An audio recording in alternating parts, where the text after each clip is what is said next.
Bilang pinakamalaking public health plan sa US, misyon ng LA Care na bigyan ng lahat kasama na ang mga hindi bihasa sa Ingles ng pantay-pantay na pagkakataong makukuha ng serbisyong pangkalusugan. Suportado ng batas federal ang misyong ito.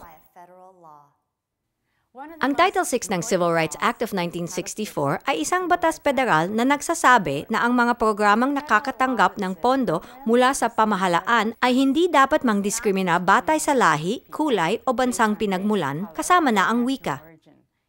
May ibang batas sa estado na nag-aatas sa lahat ng health plan na magkakaroon ng language assistance program. Sa California, kailangan ng mga health plan na magbigay ng libreng serbisyo sa pag-interpret at ilang isinaling material sa mga miyembro.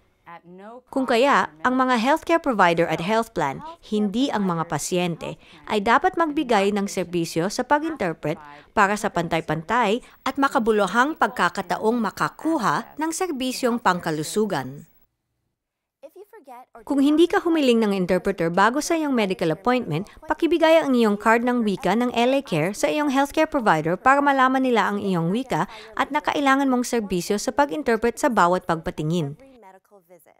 Tandaang humiling ng interpreter sa LA Care bago sa iyong appointment.